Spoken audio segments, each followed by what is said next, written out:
Ladies and gentlemen, welcome to an exclusive interview on the Inside Factor in collaboration with On Spot. I'm joined here today by the Secretary General of the ANC, Mr. Ace Magashule. SG, welcome to the show.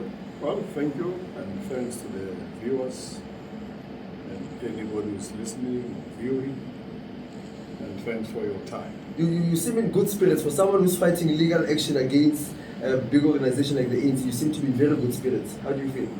Well, the ANC is a big organization, but it's not the organization of leaders. It's the organization of people, the masses of our people. I'm part of the masses of our people. I don't see the ANC as a group of leaders coming together, deciding, and not even implementing decisions of the highest decision-making of the national conference. Now, how important was you as a leader in society for you to bring a legal team which is black? Because we've seen many black leaders, when they get chances to get legal representatives, they always go for white law firms, but you took an initiative to deliberately go for a black-owned law firm. What is the thinking behind that? No. It's not about any color. I do have, in some of the cases, I do have a legal team which consists of black and white. And in this case, we discussed and I instructed the attorneys to take Comrade Darling Kofi because he's one of those people who not just understand the law, but also understand politics, like many others of our black African lawyers. They don't just understand the law, they understand politics because they themselves, majority and a lot of them have participated during the history of struggle against apartheid and colonialism. Now, as you tell me, this is day 2 of your case against the ANC. Are you feeling confident? It's not, well, I'm very confident. It's about fighting for the rights, like fighting during apartheid. Because we joined the ANC because of what we believe the ANC is all about fighting for the rights of our people, equality. The Freedom Charter clauses themselves is what made us and encouraged us to ensure that we join the African National Congress. And when many young people during the years of Mandela, during the years before Mandela, and the years after Mandela, the years of Oliver Tambo, the years of later other young people, generations after generation, the generation of the early 70s, the mid 70s, the 80s, the 90s, the generation of COSAS, all those years, 1979, you can know and understand that all these black lawyers today have actually gone through the struggle. So they are molded, they are baked, they are not just products of universities. They also come from masses. They were engaged. And I was telling you yesterday that, and as I said, there are many of these lawyers who represented me even during the years of struggle. I can talk about them. Some of them are judges even today. Some of them are top lawyers, black and white, in South Africa who represented us during those years of struggle. I can talk about many of them. I still remember them. I still remember their names. I don't know whether some of them are still alive. We can talk about all of them. And Darling Kofi is one of those products, like many other lawyers, Skakani and many. Those were comrades and activists. Now, just to touch on the judiciary, because I've seen on social media, people have come out to say, S. Magashule has got a very interesting case.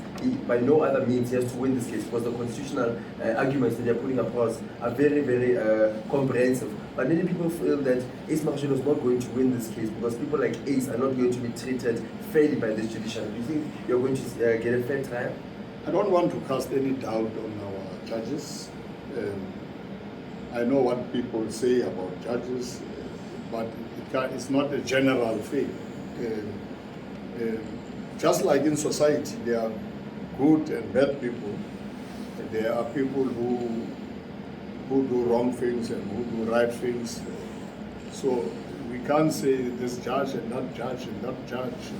But generally, we are expecting fairness, and as I look at the judges, very respectful, and I think it's us who factionalize things, because I can tell you, and this is what President Ramaphosa used to say, and I think he's saying it even now: if the ANC is divided, society is divided.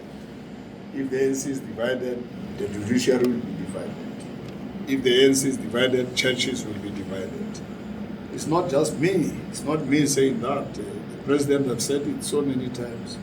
So if people will belong to different factions, be it judges, it's something else. For now, I can't comment, but I think these judges will be very objective. Now, the NEC meeting is coming up next week. What are your thoughts on that? Well, for now, let me not get into the NEC of the national of the ANC. I'm still there. I'm still Secretary General. I'm told I'm suspended, and that's why I've challenged this matter. People will say ill discipline. I said no. At some stage, and I remember even one of the leaders who I also respect, Comrade Magashule. I'm sure you can play that. Comrade Magashule said people must to ensure that the ANC does certain things right. People must go to court. I'm not. Maybe it was because time and space is something else. In dialectics, I can't say Comrade Begi was wrong that time. Maybe that time he was right, and even me this time I'm right, because I've taken this decision to challenge this organization, which I'm part of. But I'm doing that because as Secretary General, I'm also the custodian of conference resolution. And one of the conference resolution is what the lawyers are arguing about, that the ANC, NEC has given itself certain powers. The NEC of the ANC cannot be a national conference where they change and amend decisions of conference. I know that some of the leaders of the ANC in the past, when the ANC was going to election, during election time, key leaders of the ANC, time and space, said, my vote is secret. You can't say that if you're a member of the ANC. We know that your vote is secret. If you ask me who I will vote in the next election, as the ANC member, I will tell you, I'm going to vote ANC. Once you say my vote is secret, others said the ANC must be punished before, and once the ANC is punished. And these were said by real veterans of this movement. And here I am, I just say, I'm representing, I'm taking people to court on principal matters. Yeah, I can't be captured. I will never be captured, because money these days is an important factor. If I say, I give you money, please support me, do this, people no longer worry about the plight of our people, the majority of the oppressed and the exploited. People are not worried about those workers who are being retrenched. 27 years, we found state organs, entities in good shape. We found ISCO. Where is ISCO today? We found SASOL. Where is SASOL today? We found ESCOM. Where is ESCOM today?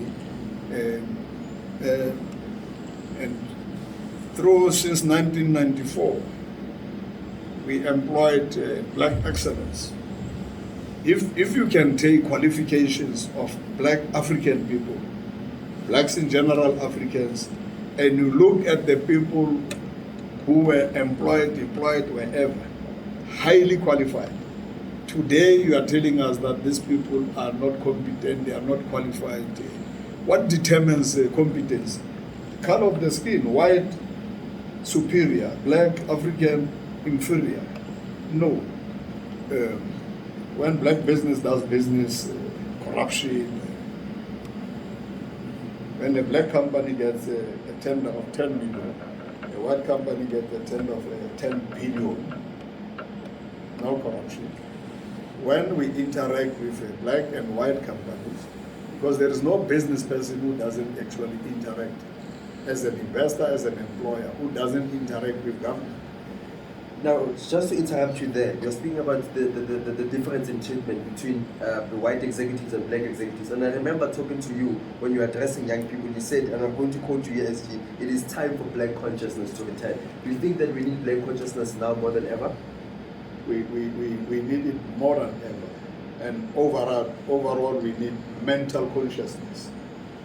Because black consciousness made us to be what we, to be where we are today. Because when there was a vacuum, when the ANC was not there, black consciousness, there was nobody, there was no black or African person who will never say, I'm African, I'm black, I'm proud, I am superior, my color of skin doesn't tell anything.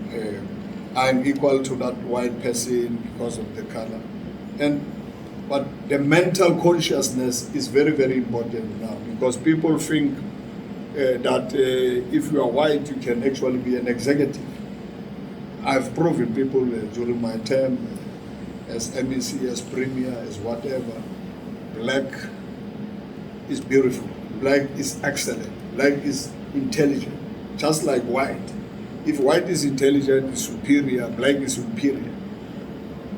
African people, black people in this country must actually go back to black consciousness. We must be proud. You see, when I walk there, if you don't feel me, I can tell you I walk with confidence. Yeah, I can't walk like I'm scared. You must walk with confidence. And a black brother, a black sister, mother, father, that's what should actually happen now. Actually, we must elevate this point. Do you think that the ANC somewhere in its history, that message of reaching to the branches and speaking this message you're saying, somewhere along the line got lost? Because I remember an interview where former President Jacob Zuma says to leaders of the SACP, "Anisa language of Marxism." Do you think that somewhere along the line that you, as well as your alliance partners, lost that message of black consciousness? Well, it depends whether we are products of struggle and whether we emerge out of struggle, community struggle.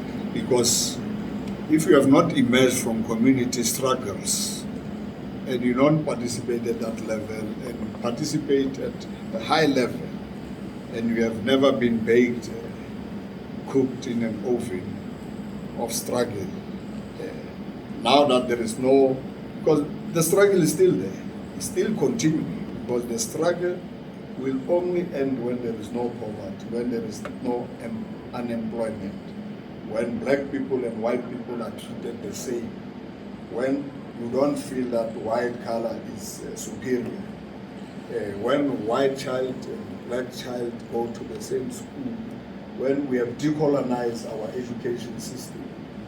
That's why the consciousness element is very, very important.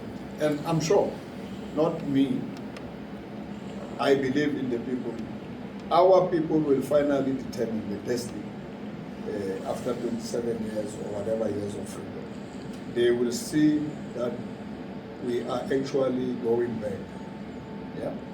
And I can tell you we are regressing. Yeah? We are regressing because people still in Soweto don't have electricity. I don't understand it. Now, just to interrupt people you, can still not go to school. to interrupt you on that, as you're talking about Soweto, and a very interesting comment. I followed you when you were at the by-elections in Soweto, when people were saying they're not going to participate in these by-elections. You picked up the phone as a leader of an organization, and you called the CEO of ESCOM to say, put back electricity now. Our people need electricity. And a couple of days there was electricity. Do you think this is the kind of leadership that South Africans need?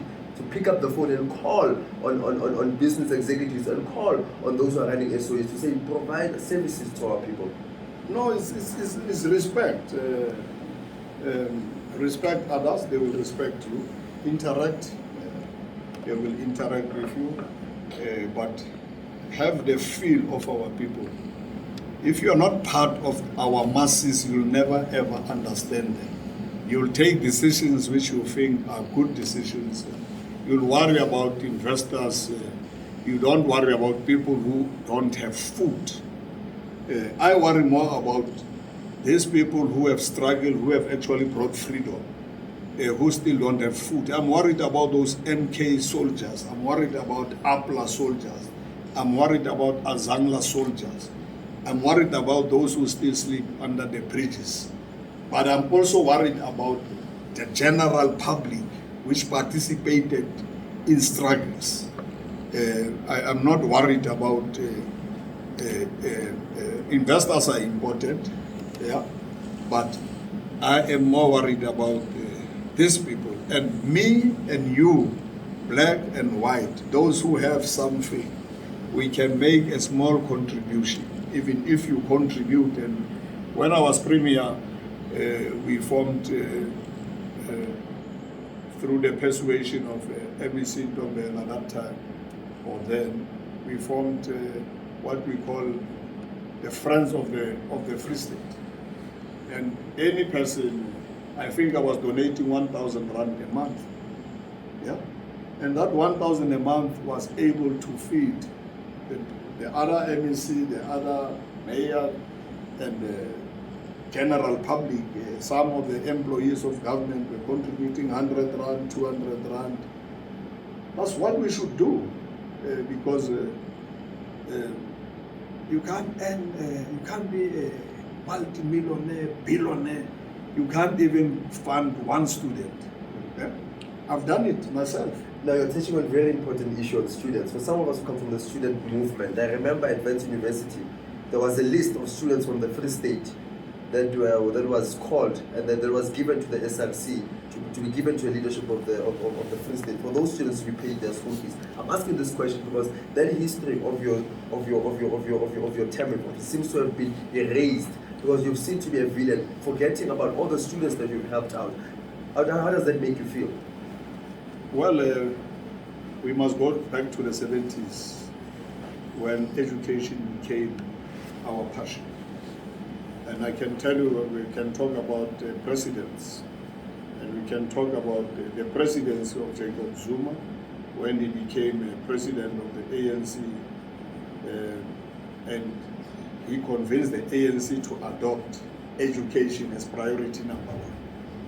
And you tell me, even during his term, when people said there is no money for free education and all that, when in 1994, as we are assembling, one of our manifesto items, we said we demand, we will provide free quality education, which people today wants to say, no, we have never said we give free quality education. And when President Zuma came in, there was a plan to take as many young people in 2009. I remember when I became premier, in the Free State we were spending 54 million a year. First year I came in, we were spending between 400 to 500 million. And it goes on and on and on and on. We took almost 1,432 students to Cuba, to Russia, to Belarus, to Bulgaria, to China, to Portugal, to the island of Madeira, to Portugal, to Porto. We took them to the University of Cape Town, University of Free State, University of KZN, all universities, Stellenbosch, and one big story I remember, we take them to FETs, and we decided that we must take, in the Free State, there should not be any town or township which has no medical doctor in Cuba. So when we decided, we said we have so many towns. Okay, this is Velkom, this is Bloemfontein, they are not, this is Twatwa, they love education, they pass, this is Botshabelo. And we said, in these big towns, you can't have one student in Cuba. And the first time we decided, we said 302 must go to Cuba. You can go to Paris, there will be students in Cuba. There will be students who have completed 290. I know out of 302, 298 managed to do it. 123 came back in 2018. They are now full medical doctors. You can go to Edenvale Hospital here in Gauteng. You can go to Twatwa, and more than 500 white kids were given bursaries by the Free State government. And I can tell you where they are, what they are doing. They are qualified today. I can tell you we took 284 kids to Russia to do veterinary science. They are doing 5th year or last year of medicine, right? We took how many students to Stellenbosch University? They've completed. One of the students I met on the way, and you can go to my account, you'll see I put 20,000. That student had only an old granny looking after her. She's a medical doctor today. You can go to Twatwa. I met with Tuso Mutau, somebody at the bank. Go and check, there's a medical doctor today. Go and check those who are lawyers, and they are around here. And when I was facing this case, they were saying, we want to be part of the legal team. I said, and they said, we are volunteering. So, how many medical doctors are there? How many have done, those who have gone to Turkey? They are now working for DeFi in Durban, because during internship, I think there are other 12 or 40 during internship in Turkey, they were working for doing internship with DeFi. They are in Durban. We took a lot of students to India to do IT. Once they've done IT, they came back. 45 of them went for Vodacom. We took some of the students to China to do Mandarin, the Chinese language. They came back. They are working for Chinese companies in South Africa. We took a lot of students to Bulgaria doing masters in agro-processing. We took 14 students to Germany doing engineering, mining engineering, focusing on water. I think 2 of them are now doing PhD. We took 87 public servants of the Free State to go out and study also as part of 1,432 students all over the world.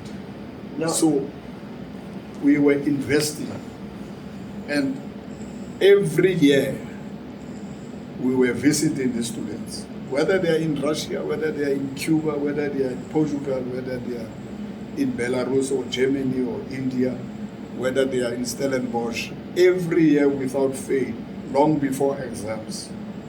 I will go with business, I'll go with mayors, I'll go with councillors, I'll go with anybody who want to go, and we'll meet them and we'll check with them whether at vets, how are they doing. Their lecturers will come, those who are dealing with their academic records, we'll address them, we'll want to understand their challenges. As they go, we will also identify those who stay in shacks. When they come back at an RDP house, which was 50 square meters, 60 square meters. We never built during our term 40 square meters as part of the policy of the national government. now SG, you've now given some. And one last thing I add, there are 7. When we raided some places in Bloemfontein, there were 7 students who came out of the Free, away, no, not from the Free State, Northwest Gauteng, Pretoria, and they were so-called sex workers. And during the raids with the police, we found them, and they were actually trafficked, because there was human trafficking. And we took them, they were tracked, and we looked after them, we took them for rehab. They had matric, because they were told, no, come to Bloemfontein, there is a company, you are going to sell insurance and all that. And now they couldn't speak because they are always drugged. We took them for rehab. I can tell you today, and the Free State government can give the names. I can give you those names. Today, those kids are social workers.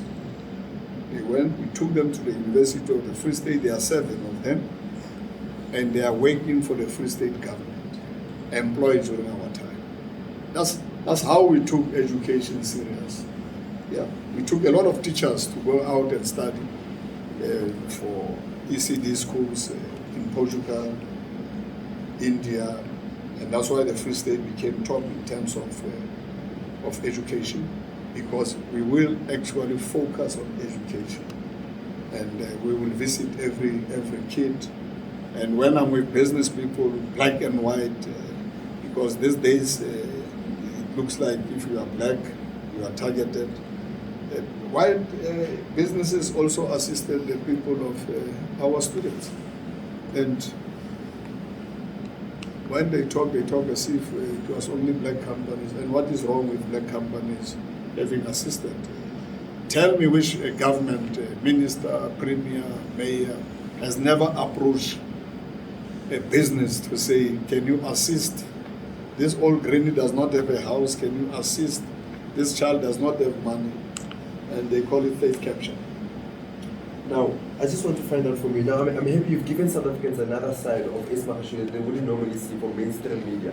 And I must congratulate you on that. Now, I want to give you a comment of an ANC branch member who says that there seems to be a war against the SG. Many comrades have realized that there's an attack on our SG, yet our SG is playing safe and is being too nice. Do you think you're being too nice to those who are attacking you using all sorts of institutions against you?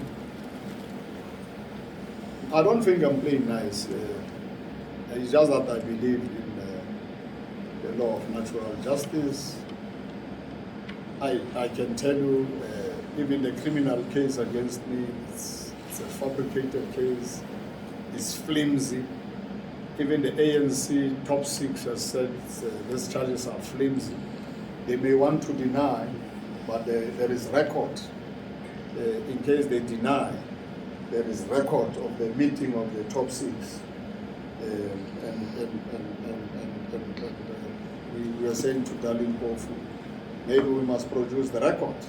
In fact, we must request the ANC to give us the record, because that meeting was recorded. So they can't deny. Let them deny in the court of law, and that's why they did not enter that play, that argument of saying those charges were free. So if the charges were frivolous, and it's the top 6 of the ANC saying that, why do they actually say I'm charged with corruption? It's a fabricated matter. But you see, I'm not as others may want me to be. I'm protecting this organization. I can't, when I'm angry, I start releasing the secrets of the organization. It doesn't work that way in politics. If you are principled, if you are genuine, if you are a product of struggle, otherwise one will destroy this organization. Yeah? But time and space, material conditions will dictate. Yeah. Just like the young lions of Mandela, Peter Mokabas, we have worked together during all those years. And I hear people talking about the youth league and all that. When it's today, when those structures were not here in the country, and we established those structures as organs of people's power, we were there.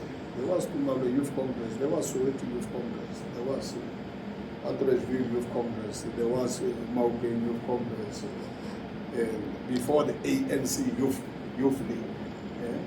These structures were there. There was Tumalo Student Organization, there was a Paris African Student Association. Every township had its own, because people were participating in struggle. There was NECC, there was I was a teacher, both in Paris and in the Val.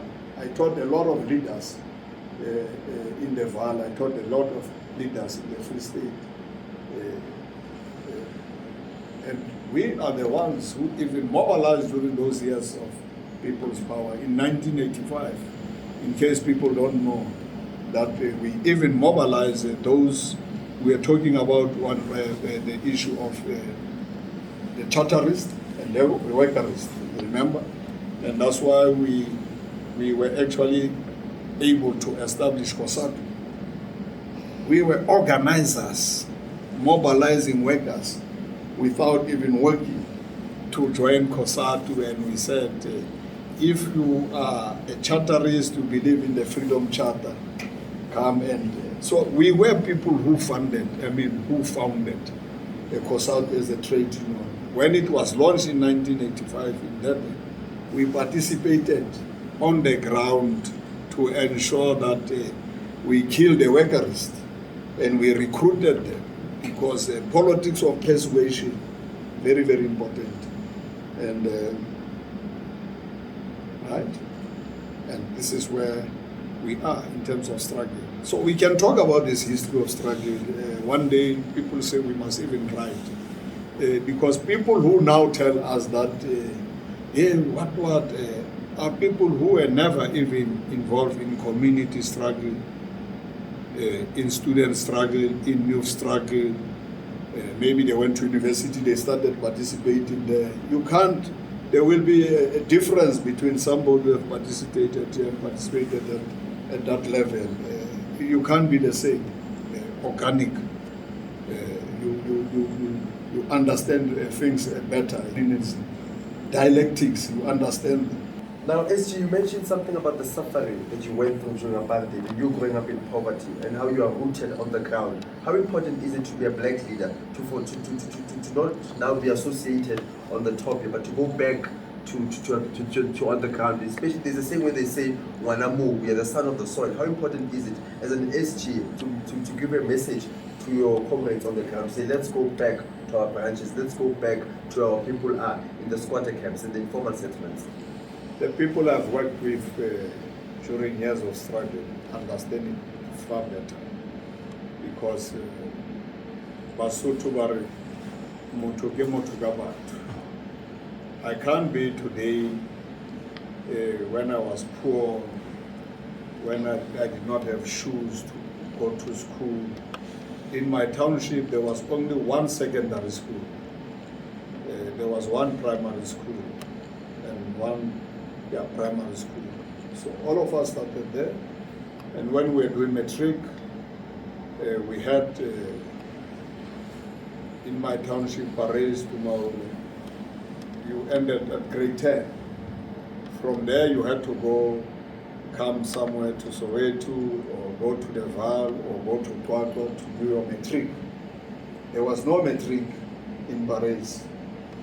All of us during those years, 70s, late 70s, I had to go and study my matric in the Val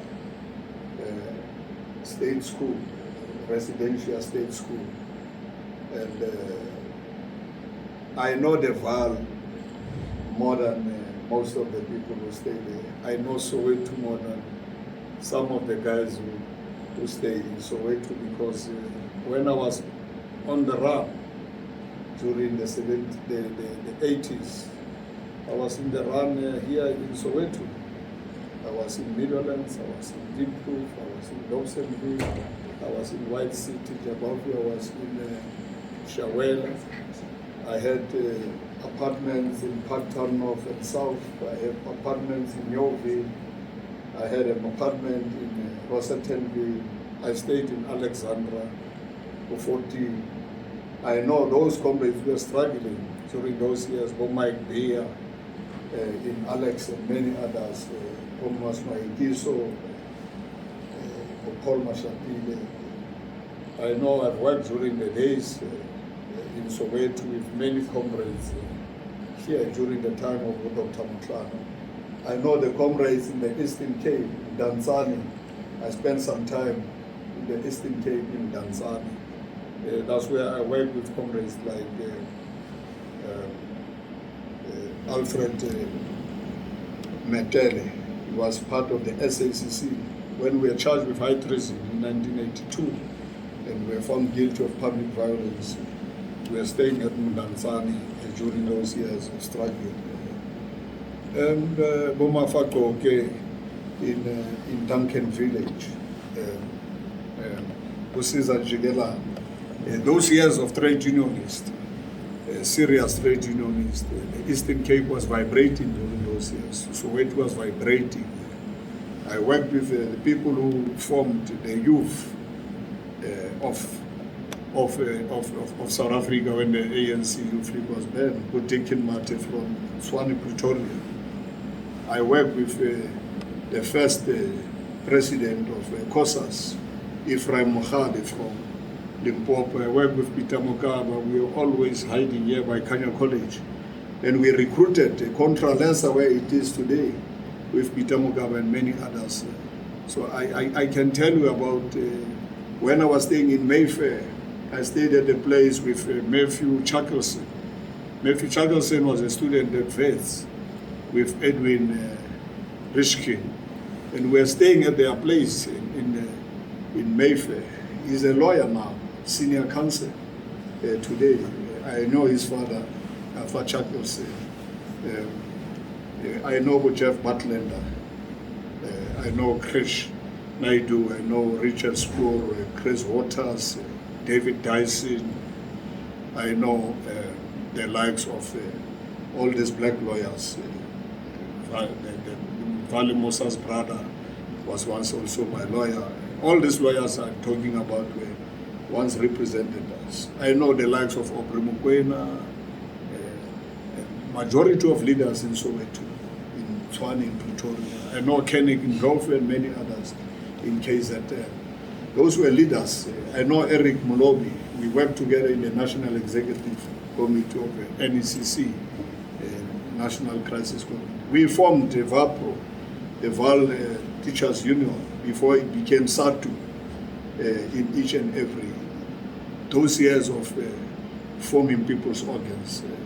So I can talk about this history and all that. And I can tell you about the days when myself and Chris Hani and Holomisa were working together.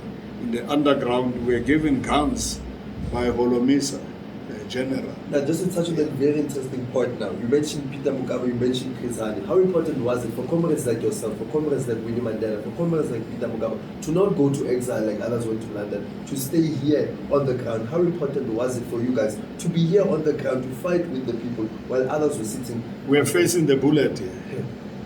We are facing the bullet. It was tough. We were arrested, we were detained. I once went under Section 29, solitary confinement for 9 months.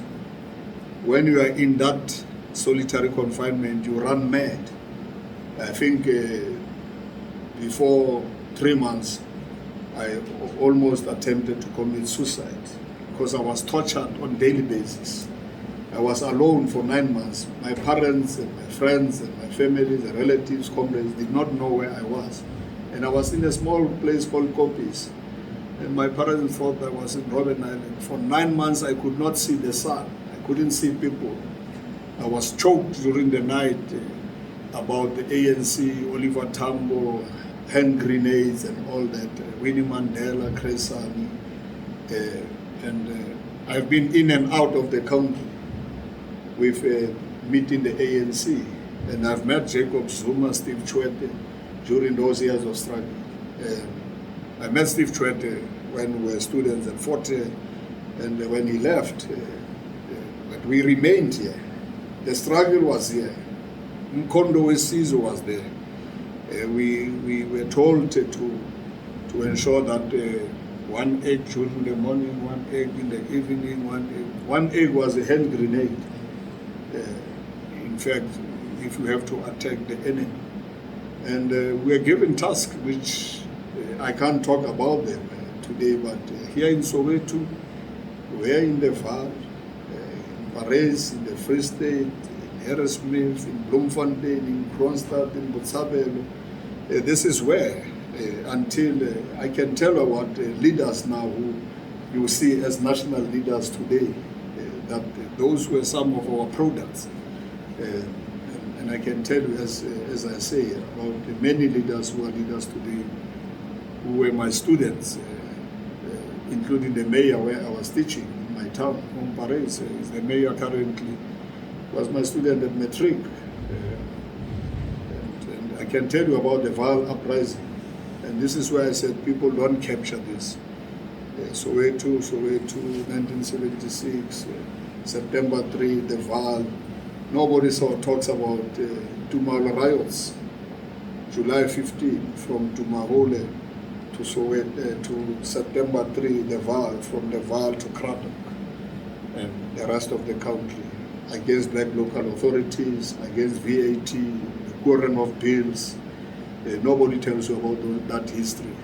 The Release Mandela campaign, where is Obiri Mokoena today, dealt with one of the best leaders of the country, isolated, marginalized, where he is today, marginalized. And this is painful for me. And I know many leaders like Obiri Mokoena and others who have fought for freedom. I know of many cadres, Mkondo Wesizwe. You can criticize Carl Nihas today, a white man, what Carl Nihas has been part of Mkondo Wesizwe as a spokesperson of the African National Congress during Mandela's era, the best communicator in the country, one of the ambassadors. I don't know why people are not calling him Ambassador Carl Nihas, because he was an ambassador in Netherlands. And people think he's another white man who seek popularity and what have you. He has struggled, because our struggle did not have color. I can tell you about a lot of white people. You go to the Free State, you go anywhere. I slept at farms. As a daso and the Vrystaat, as a prat, want ek is 'n Vrystaat, ek is gebore in die Vrystaat, so ek altyd praat Afrikaans. Because when you are in KZN, fanele ukhulume. That's how we associate with people. As ek in die Vrystaat is en ek praat saam wit mense, wat daai mense wat Afrikaans praat, ek praat.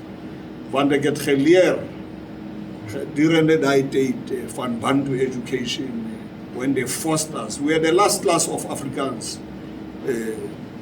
And that's why I can still talk Afrikaans. And I guess net to Itala, I guess I'm not just bilingual. I know many languages. So that's where we come from. And I was taken to school after JC, Standard 10, by a white,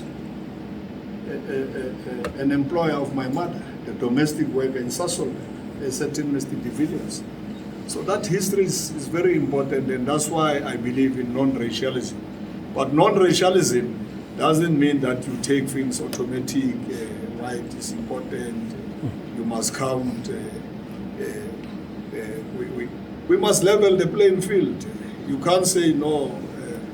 And this is why I like Malema, a vibrant member leader who was a leader of the African National Congress Youth League. Why Malema? Because he's a product of struggle. He comes from COSAS. He comes from community struggles. And that's why he will understand. And that's why I still don't understand why are we differing with EFF on the issue of land. They say, no, okay, we are not saying nationalize the land, but the custodianship of the land, just like water and many others, it must be in the hands of the state. And they say, you go to China, they are not worried, investors are not worried about China. You can't come there as an investor and you own the land, you lease the land. The land belongs to the state. And they are saying the same thing, this is what we are supposed to be doing. Why should we differ with people we share the same constituency with, and we want to go with the people, as we have said, it's about class here. We want to go with the DA, which is using and dumping black people like, I don't know. You can go to their leaders from Jose Ramani and come this way, Maimani, you can count them. And what have they done to them now? Just dump them. They will never ever, because the DA is the enemy of our revolution. People don't want us to hear this militant, radical language, but that is the lexicon of the African National Congress. You can't try and put it in a very nice way, the enemy of the struggle. Others are saying, no, the struggle is not over, because that class struggle is still actually happening. Now, Mr. Magashule, you mentioned something earlier about how we're going back now. All the gains that you fought for under apartheid and all the gains that were achieved during the first years of democracy are now going back.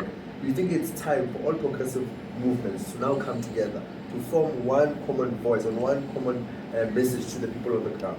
It's my wish, because the African National Congress, remember, the African National Congress is not the organization of the people of South Africa only.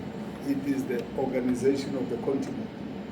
That's why when we celebrate the life of Kenneth Kaunda, he was a member of the African National Congress, not here in Zambia.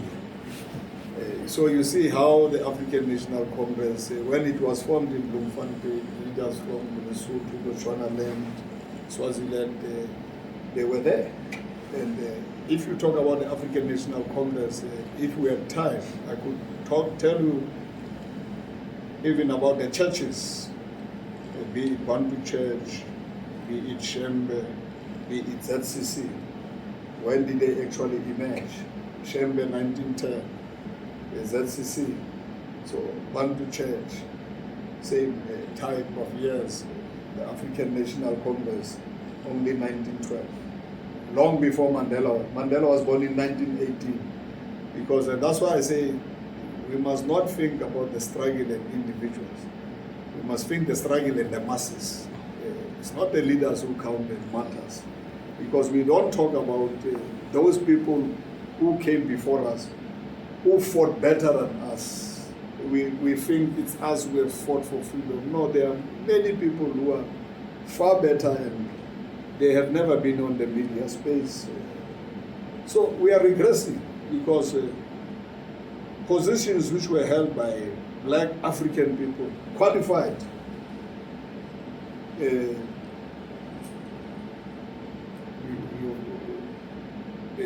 we are now filling them with, and we say, no, we want competent people. Prime Minister was competent. A product of the African National Congress, one of the best administrators in the continent of Africa, not only in South Africa. Have you ever listened to Coco? Tom Moyane? Soldiers, and many other lawyers, many other teachers, many other leaders, better than us. But we think it's us who have arrived. And as you have said, me, there is no truth in it that we don't like white people. No. We are non-racialists. We believe in non-racialism. We believe in sharing the wealth of this country, as the Freedom Charter says. The wealth must be shared. Yeah? The economy must belong to us. But the majority who are black, African, must own the majority of the economy. It's only in this country where indigenous people of this country are not owners of the economy. We have to fix it, and it will be fixed. And it must happen during our time. It's not just about, it's still our time. We still have energy. We still have determination and will.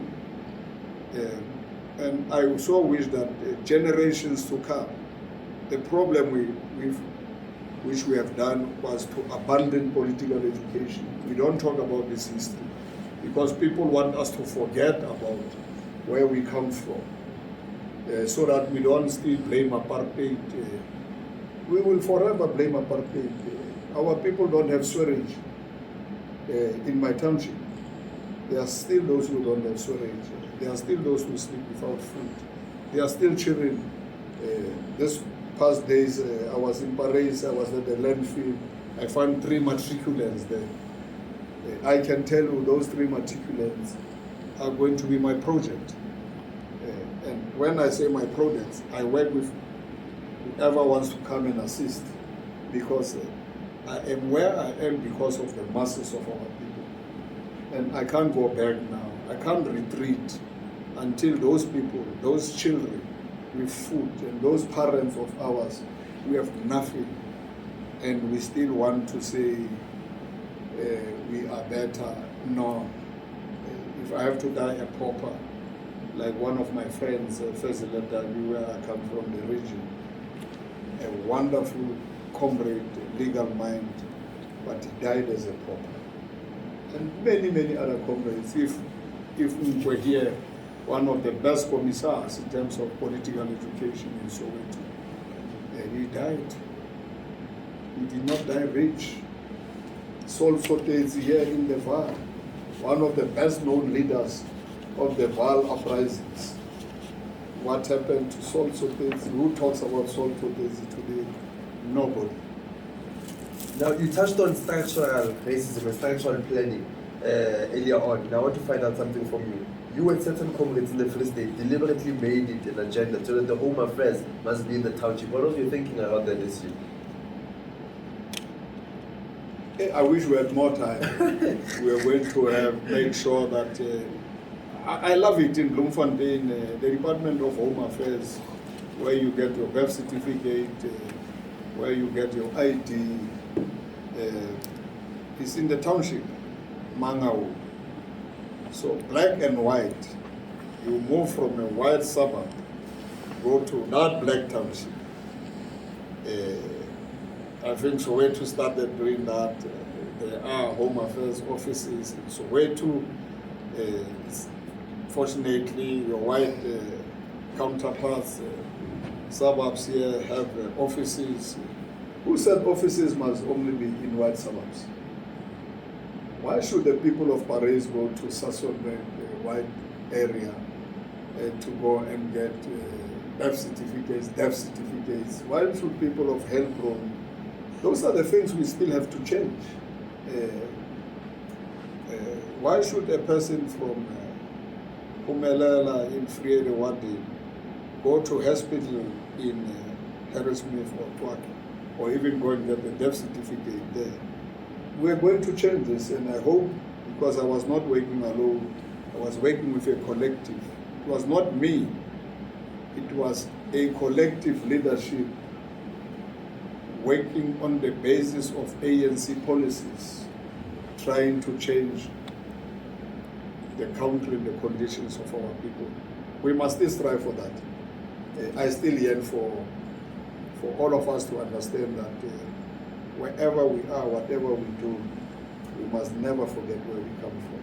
So we must remain revolutionaries, not only in word but in action. We must remain loyal to what we have fought for. We must never be changed by money.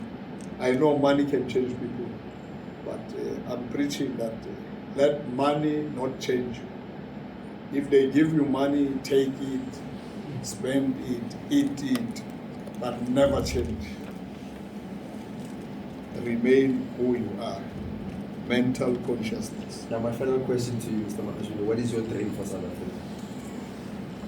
My dream for South Africa is what the ANC dreamt about many years ago: a non-racial, non-sexist, united, democratic, prosperous South Africa. So, we have not yet reached non-racialism, but what is key is prosperity. It's nice to talk about non-racial, non-democratic, non-sexist, prosperous South Africa. It's not prosperous. For black people, for African people, for women, it's even worse. For workers, things are worse. So, prosperous South Africa means doesn't matter whether you have a long hair, we are all human, we are all human beings, we are all the same, we are all equal. We must actually work together and build this country, and the economy must be in the hands of the majority, the indigenous people of this land. And no problem with white people remaining rich and having money, but can they share? Can they understand that we are not fighting the color white? We are fighting for economic participation of black people, Africans in particular. And I wish everybody can understand that black people must not be beggars. Never be beggars. Be proud wherever you are. Walk with confidence, ooze with confidence. Feel when you walk that you are here, you have arrived, even if you don't have anything. Remain positive and optimistic, and the struggle continue for a better life for all. It's not a slogan, it's what we must achieve. We want the township to have tarred roads. We want the township to have lights, not only Apollo lights, because and I was trying to deal with that in the Free State. Where have you seen Apollo light, so-called Apollo high mask lights in a white suburb? You know the effect of a highlight mask. You only find them in the township. Why not? Why? Why are we not changing and understanding that even white kids must go to the township and study?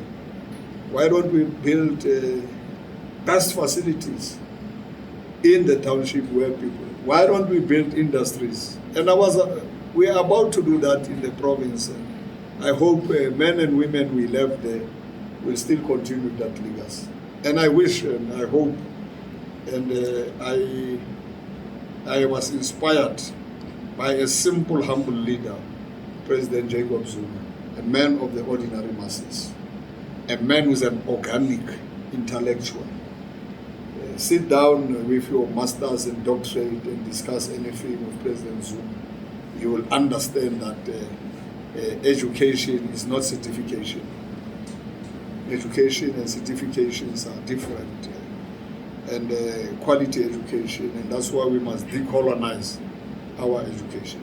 So to black organizations, I wish one day, comrades, wherever you are, leaders, we can actually come together and continue, because the ANC of today and the ANC of yesterday is supposed to be the same ANC. But money has changed people, money has changed leaders.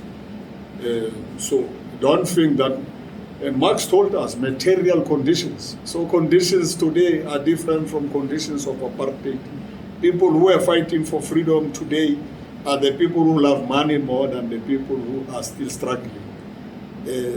It's material conditions, but can those who have still conscience and consciousness, can they still remain conscious of the present situation of black people and Africans in particular?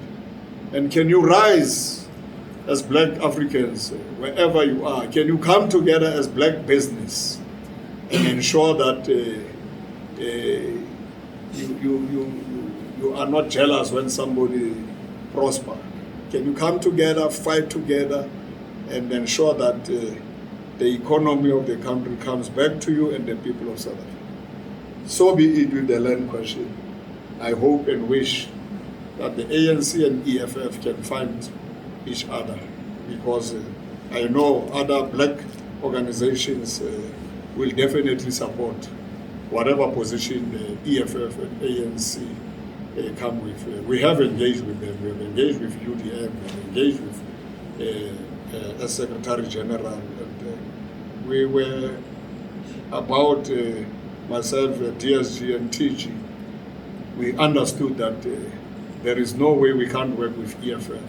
There's no way we can't work with AIC. There's no way we cannot work with UTM, because we share the same constituency. So what is the problem? You can't be worried about the DA with their interest and focus on only the rich, and they want to say they still care about the poor, the black, and all that. They have oppressed us for many years. And we must remind them that that struggle, we are now equal. There's no one who's superior. I'm one of those people who feel very confident that And I think white South Africans have accepted this. And I know that there are many white South Africans who want a better South Africa. I do interact with a lot of white leaders, be it in churches, and maybe I should not state some of their names here, but I can attest and I can tell you that, we interact. I interact on daily basis with black and white, whatever, Indian, colored, as we may actually want to classify people. But I never forget the ground where I come from. Yeah. And I hear people say, I must touch with what. We'll show people one day that we are still in touch with the masses in Soweto, with the masses in Alex, with the masses in Atteridgeville, with the masses in KwaZulu, with the masses in Kwakwa, with the masses in Eastern Cape, in Western Cape.